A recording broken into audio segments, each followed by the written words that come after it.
ایک شخص اونٹ لے کر مکہ آیا۔ ابو جہل نے اس سے اونٹ خرید لیے، پھر قیمت ادا کرنے سے انکار کر دیا۔ راشی مایوس ہو کر قریش کی مجلس میں آیا اور ان سے مدد مانگی۔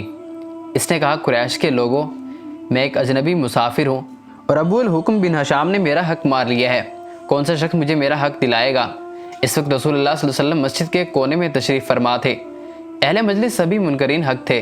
انہیں شرارت سوچی تو انہوں نے اراشی سے کہا کہ تم دیکھ رہے ہو وہ شخص جو کونے میں بیٹھا ہے وہی تمہارا حق دلا سکتا ہے۔ دراصل سرداران قریش جانتے تھے کہ ابو جہل حضور اکرم صلی اللہ علیہ وسلم سے سخت عداوت رکھتا ہے اور مسافر سے مذاق کر رہے تھے۔ اراشی رسول اللہ صلی اللہ علیہ وسلم کے پاس پہنچ گیا اور جا کر کہا، اے اللہ کے بندے، ابو جہل نے میرا حق مار لیا ہے اور میں اجنبی ہوں۔ ان لوگوں سے میں نے پوچھا کہ کون مجھے میرا حق دلا سکتا ہے، تو انہوں نے آپ کی طرف اشارہ کیا۔ بس آپ میرا حق دلا دیں، اللہ آپ پر رحم کرے۔ حضور صلی اللہ علیہ وسلم اسی وقت اٹھ کھڑے ہوئے اور اس کے ساتھ چل دیے۔ قریش کے لوگوں نے دیکھا تو اپنے میں سے ایک شخص سے کہا، اے فلاں، ان کے پیچھے جا اور دیکھ کر آ کیا تماشا بنتا ہے۔ رسول صلی اللہ علیہ وسلم اجنبی کے ساتھ لیے ابو جہل کے دروازے پر پہنچے اور دستک دی۔ اس نے پوچھا، کون ہے؟ فرمایا، میں محمد ہوں، ذرا باہر نکلو۔ ابو جہل باہر نکلا تو اس کا رنگ اڑا ہوا تھا اور یوں معلوم ہوتا تھا کہ اس کے جسم میں روح نہیں ہے۔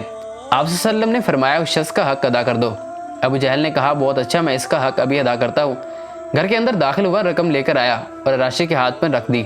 حضور صلی اللہ علیہ وسلم نے راشی سے فرمایا، اچھا بھائی، خدا حافظ، اور آپ صلی اللہ علیہ وسلم چل دیے۔ راشی قریش کے مجلس کے پاس گزرا اور ان سے کہا، اللہ تعالیٰ اسے جزائے خیر عطا فرمائے، خدا کی قسم وہ بڑا عظیم آدمی ہے، اس نے مجھے میرا حق دلا دیا۔ جس شخص کو قریش کے لوگوں نے تماشا دیکھنے کے لیے بھیجا تھا، اس سے انہوں نے کہا، تیرا ستیہ ناس ہو، تو نے کیا دیکھا؟ اس نے کہا، میں نے عجیب ترین معاملہ دیکھا۔ خدا کی قسم، جو ہی محمد صلی اللہ علیہ وسلم نے اس کے دروازے پر دستک دی اور وہ باہر نکلا تو میں نے دیکھا کہ اس کے جسم میں گویا جان ہی نہیں۔ محمد صلی اللہ علیہ وسلم نے اس سے کہا کہ اس شخص کو اس کا حق ادا کر دو، تو بغیر رکاوٹ کے اس نے اس کا حق ادا کر دیا۔ تھوڑی دیر بعد ابو جہل مجلس میں آ پہنچا تو لوگوں نے اس سے کہا، تیری تباہی ہو جائے، تجھے کیا ہو گیا تھا؟ خدا کی قسم، تو نے یہ جو حرکت کی اس کی تو ہمیں کبھی توقع ہی نہیں تھی۔ ان کی باتیں سن کر ابو جہل نے کہا، تمہاری بربادی ہو جائے، خدا کی قسم، جو ہی محمد بن عبداللہ نے میرے دروازے پر دستک دی اور میں نے اس کی آواز سنی تو میرے اوپر رعب طاری ہو گیا، اور میں دروازہ کھول کر باہر نکلا تو کیا دیکھتا ہوں کہ اس کے سر کے اوپر فضا میں ایک سانڈ اونٹ معلق ہے۔ اس اونٹ جیسے کوہان گردن اور دانت میں نے کبھی کسی اونٹ کے نہیں دیکھے۔ خدا کی قسم، مجھے محسوس ہوا کہ اگر میں نے انکار کیا تو وہ اونٹ مجھے کھا جائے گا۔